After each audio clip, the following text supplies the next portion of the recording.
A winning streak of exactly 4,331 days, a winning streak at home, the longest in the history of cricket. That is something that the Indian team enjoyed for close to 12 years. It had to come to an end someday. Everyone knew that there was going to be some day or some time where this winning streak would end, and so that's not surprising. The surprising bit is that it has been ended by a team led by Latham, by a country that in its entire history has won only 2 test matches before this series was to start, and before that had never won a series in India for 68 years. They'd been coming to India for 68 years but had never won a series. That team has ended this winning streak, the longest in the history of Test cricket at home for any team. That's the surprising bit. It could have been ended by a team like Australia that came in 2017, or a team like England that came in 2021, or a team like Australia once again in 2023, or England of 2024. These were far more competitive teams, and yet the Indian team found a way to win at home. And which is why this is surprising that this New Zealand team, which were complete no-hopers, nobody was giving them hope leading up to this series because of their performances leading up to this series, especially the one in Sri Lanka where they could not win a series against a not very strong Sri Lankan side. They were looking susceptible to spin bowling, and against India no one really gave them a chance. But New Zealand did it, and that is the most surprising part of this victory in Pune, and by an extension the series win that New Zealand have registered.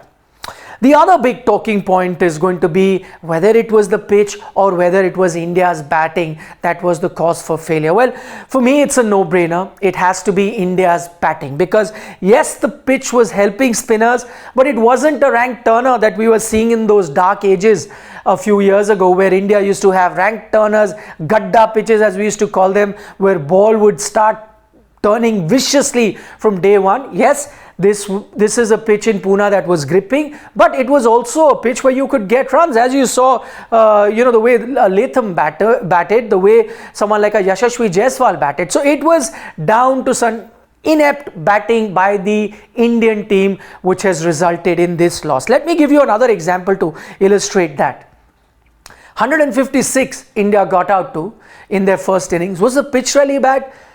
Just change the situation. Take this Indian batting lineup out, put the batting lineup from the previous decade, bring the Sachin Tendulkars, the Rahul Dravid, the VVS Lakshmans, the Virender Sehwags of the world in that batting lineup, on the same pitch against the same bowling lineup of Santner and Ejaz bowling to this Indian batting lineup that I just spoke about. Would they have folded for 156? I don't think so. So it is a problem of Indian batters, and it has been gradually increasing, the problem of Indian batters not being able to play spin well. It hasn't happened overnight. There was a dip in performance against spin bowling, and it is gradually getting worse, and that is a reality. That is what we've gotten to witness in the Pune test match and overall in this series as well. Third big talking point, and it's an extension of India's batting, is the form of your two stalwarts in Rohit Sharma and Virat Kohli. Let me give you a few numbers. 290 runs they've got in the 16 combined innings that they've had between the 2 test matches versus Bangladesh and the 2 test matches that you've had versus New Zealand so far. So that's it, 290 runs. Both Rohit and Virat have scored combined in the 16 innings that I'm talking about, and that doesn't make for great reading. Let me just tell you, it's not just about the last month or 2 months or so.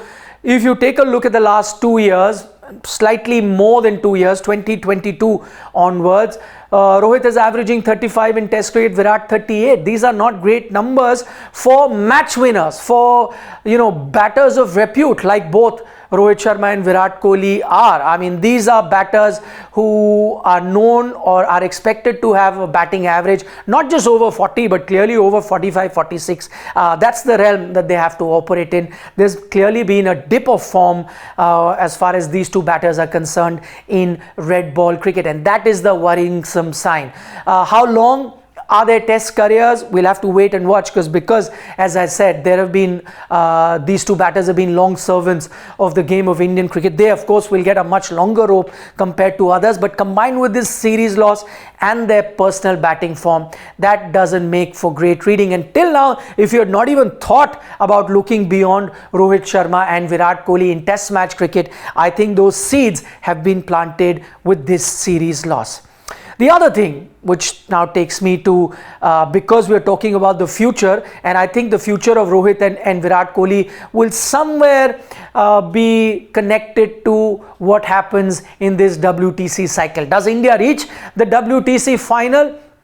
If they don't reach the final, I guess that long rope that I was talking about, these two stalwarts, if they don't continue to get runs, will end at some point. But if you make the WTC final, if you win the WTC final, then of course it's going to be a different ball game. It may just give them a bit of an extension in their career. But the worrisome sign is that this particular loss to New Zealand has completely changed India's possibility of making that WTC final. Just to give you an idea in terms of percentage point, because that is what is looked at, India was sitting pretty with 74 percentage point right on top of the table, and in the last 8 days that 74% has dropped to 62%. They're still number one, but just marginally, so that gap has reduced, and the coming days are not going to be easy. Let me tell you roughly what India will have to make the WTC final. Just to be safe, they need to win in the next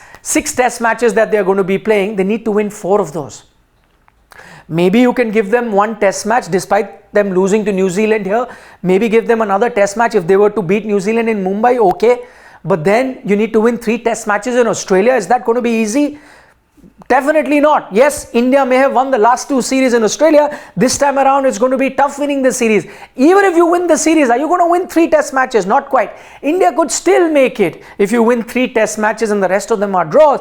But assuming you win against New Zealand in Mumbai, still have to win 2 test matches in Australia, which is going to be a tough ask as well. So the chances of India now making the WTC final have taken a major hit after this series loss to New Zealand. Just to give you an idea of what the outside world is thinking, the bookmakers odd, I always look at that. That gives you an idea of what are the percentage chances of teams making it to the WTC final. India was a hot on favorite. Now they've been pushed to number 3. Australia are the favorites according to bookmakers to make the WTC final with 88% chance. South Africa now are second according to the bookmakers to make it to the WTC final with a 52% chance. India now sit third with a 32% chance of making to the WTC final.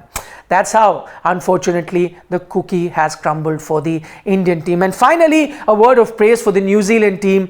Odds were stacked against them, as I mentioned right at the start. They didn't have a great build-up to this series. Lost someone like Kane Williamson. Well, what can I say? They batted against spin rather well, clearly worked on that. The batters, whether it was Latham, the captain, whether it was Rachin Ravindra, all their batters really stepped up when it counted, and good captaincy by Latham throughout this series, clearly outfoxing Indian captain Rohit Sharma. That was the standout feature of this New Zealand team. Well, as I said, you know, New Zealand, familiar team, always the team that had some sort of a jinx over India. Till now we were used to it in ICC tournaments. They would be a team, Achilles heel, the team that would jinx us. I guess that jinx has now crossed over even into test match cricket. You are watching Match Report with me, Nikhil Naz. Give us a like if you enjoy our content, and of course don't forget to subscribe to Sports Today.